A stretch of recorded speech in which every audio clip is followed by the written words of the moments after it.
Oi pessoal, me chamo Rodrigo, sou pesquisador no Laboratório de Engenharia e Gestão em Saúde e curso doutorado em Engenharia de Produção com ênfase em pesquisa operacional na COP, no UFRJ.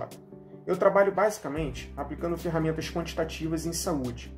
Hoje vim falar com vocês sobre um artigo publicado por mim, por meus amigos pesquisadores do LEGOS, o Tiago e o Rafael, e pela professora do Departamento de Engenharia Industrial e coordenadora do LEGOS, a Thaís Spiegel. O artigo, cujo título é Análise por Simulação de Melhoria de Processos na Entrada de Unidade de Atenção Primária de Saúde, foi publicado na revista Gestão em Saúde. Este artigo foi derivado de um projeto anterior relacionado à melhoria de processos. Nesse projeto anterior, foi realizado inicialmente um mapeamento dos processos na entrada da unidade de saúde. Assim, de maneira bem resumida, um usuário, ao chegar na unidade de saúde, era encaminhado para ser atendido em um guichê, onde ele relatava os motivos de sua ida à unidade. A partir do relato do usuário, ele poderia ter uma consulta realizada naquele momento ou ter uma consulta agendada para outro dia. Após o mapeamento dos processos, foi proposto um redesenho deles. Nosso artigo entrou numa fase posterior. Ele teve como objetivo principal estimar a redução tanto do tempo de espera quanto do tamanho da fila, bem como estimar a taxa de utilização dos guichês após o redesenho dos processos.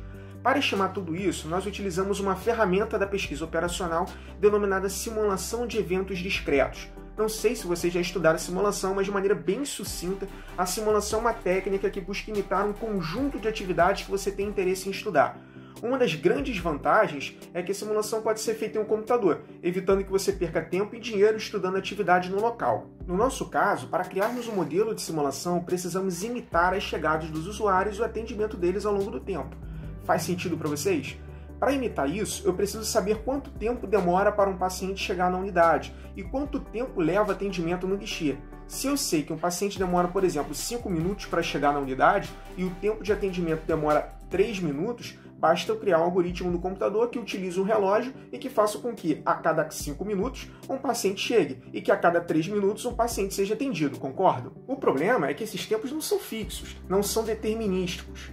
Um paciente não vai chegar sempre a cada 5 minutos, nem será atendido sempre em 3 minutos. Esses tempos variam aleatoriamente, são estocásticos. Dito de outro modo, os intervalos de tempo entre chegadas de pacientes e os tempos de atendimento são variáveis aleatórias.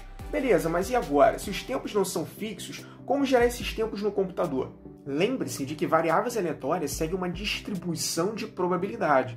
Se soubermos a distribuição de probabilidade dessas variáveis aleatórias, podemos gerar aleatoriamente diversos intervalos de tempo entre chegadas e diversos tempos de atendimento no computador.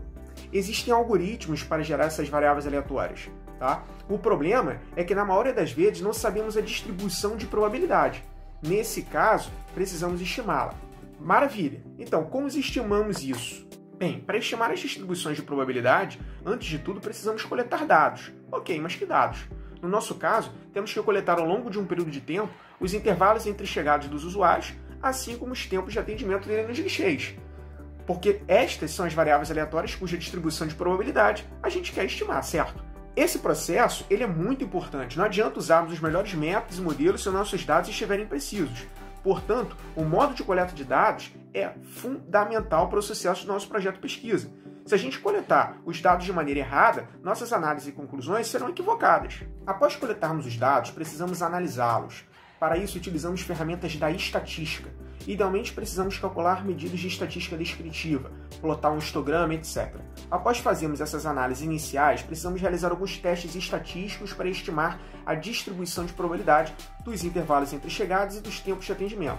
Esses testes estatísticos são conhecidos como testes de aderência, tranquilo? Bom, a questão é, como fizemos isso no nosso trabalho? Bom, para fazer todos esses cálculos, nós utilizamos a linguagem de programação R, porém outras linguagens de programação poderiam ser utilizadas, como Python ou Julia. Os principais testes estatísticos já estão implementados no R, de modo que precisamos apenas importar os dados coletados, aplicar os testes aos dados no R e analisar os resultados. Uma vez estimadas as distribuições de probabilidade dos intervalos entre chegadas e dos tempos de atendimento, podemos proceder com a simulação propriamente dita. Podemos fazer a simulação no R, Python ou Julia. Porém, a depender da simulação, isso pode dar bastante trabalho. Alternativamente, existem softwares mais amigáveis para isso, como o Arena, o ProModel. Nós utilizamos o software Jansim. De maneira bem resumida, nesses softwares nós indicamos quais são os processos e as distribuições de probabilidade das variáveis aleatórias. O computador, ao longo de um intervalo de tempo, simula as chegadas e os atendimentos dos usuários de acordo com as distribuições.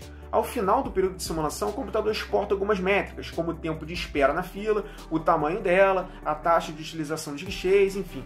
Assim, nós analisamos os resultados e tiramos conclusões. Bom, no nosso caso, os resultados da simulação apontaram que o redesenho dos processos proporcionou uma redução de aproximadamente 90% do tempo médio em fila. Além disso, podemos verificar que o aumento na taxa média de utilização dos guichês subiu de aproximadamente 57% para 67%. Bom, galera, para finalizar, convido todos vocês a conhecerem mais sobre o Legos e como temos ajudado as organizações de saúde. Vocês podem acessar nosso site www.legos.es.br. Lá vocês encontrarão diversas informações acerca de nossa atividade, projeto, pesquisa, ensino, entre outras coisas. Tá? Bom, enfim, acho que é isso. Tchau, tchau, pessoal!